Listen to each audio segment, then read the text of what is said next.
Doctor Naik, আপনি বললেন যে কোরআন শরীফে নাকি কোথাও কোনো ভুল নেই। আমি কোরআনে 20টারও বেশি ভুল দেখতে পাচ্ছি, সেটা আরবি ব্যাকরণে।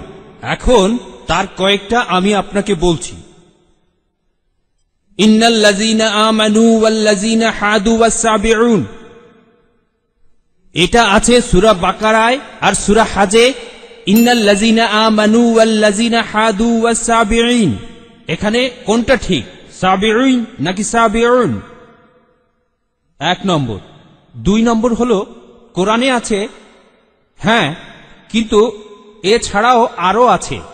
সূরা তাহার 63 নম্বর আয়াতে ইন্না হাজানি লেসাহিরান, ভুল, ইন্না হাজাইনি লেসাহিরান। এটার কি ব্যাখ্যা দেবেন?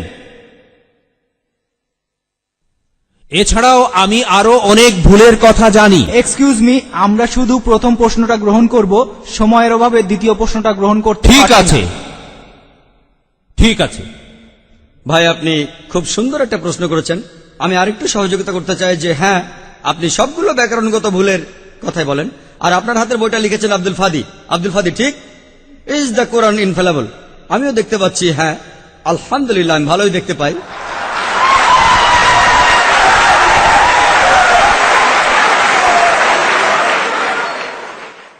আমি এই 20টা ভুলের সবগুলোর উত্তর দেব, কারণ আমি বইটা পড়েছি। আমি সবগুলোর উত্তর দেবো ইনশাল্লাহ, ইনশাল্লাহ। 1 নম্বর পয়েন্ট ভাই, 1 নম্বর পয়েন্ট, এখানে 1 নম্বর পয়েন্ট হলো যে আরবির সব ব্যাকরণ এসেছে কোরআন থেকে। কোরআন হলো সর্বোচ্চ আরবি বই, যে বইটাতে সবচেয়ে উঁচু মানের সাহিত্য আছে। আরবি ভাষার সব ব্যাকরণ এসেছে কোরআন থেকেই। কোরআন হলো ব্যাকরণের মূল গ্রন্থ, আর কোরআন যেহেতু ব্যাকরণের মূল গ্রন্থ এবং সব ব্যাকরণে এসেছে কোরআন থেকে, কোরআনে কোনো ভুল থাকতে পারে না। 1 নম্বর পয়েন্ট। 2 নম্বর পয়েন্ট, 2 নম্বর পয়েন্ট, 2 নম্বর পয়েন্ট। ব্যাপারটা এরকম যে আপনি একটা রুলার নিলেন, আর সেই রুলারের গায়ে দাগ কাটা আছে, তারপর বললেন যে মাপটা ভুল হয়েছে। এটা বেশ অযৌক্তিক। 2 নম্বর পয়েন্ট, আরবে বিভিন্ন আলাদা আলাদা গোত্রে, আপনি যদি আরবি জানেন, আর ডক্টর উইলিয়াম ক্যাম্বেল আমার সাথে একমত হবেন যে আরবের গোত্রগুলোর মধ্যে ব্যাকরণ মাঝে মধ্যে বদলে যায়। কিছু কিছু আরবীয় গোত্রে যে শব্দটা স্ত্রীবাচক, অন্য আরেক গোত্রে সেটাই পুরুষবাচক। একই শব্দ, তবে গোত্রভেদে ব্যাকরণ বদল হতে থাকে, এমনকি শব্দের লিঙ্গ বদলে যায়। তাহলে আপনি কি কোরআনকে সবগুলো ব্যাকরণ দিয়ে পরীক্ষা করবেন? না। আর এছাড়াও কোরআনের ভাষা এত উঁচু মানের, এতই উঁচু মানের, এর কাছাকাছি কোনো সাহিত্য নেই। আর কোরআনের বিরুদ্ধে অনেক বই আছে, ইন্টারনেটে গেলে দেখবেন 12টা ব্যাকরণের ভুল, 21টা ব্যাকরণের ভুল, আব্দুল ফাদি 20টা ব্যাকরণের ভুল। আপনাদের কি ধারণা খ্রিস্টানরা এই ভুলগুলো বের করেছে? কারাই ভুল বের করেছে জানেন? কারা করেছে? মুসলমানরাই। মুসলমান পণ্ডিতরা, যেমন জামকশারি, তারা এটা করেছেন। কোরআনের ব্যাকরণ এত উঁচু মানের যে কোরআনের ভাষা মাঝে মধ্যে প্রচলিত আরবির বিরুদ্ধে যায়।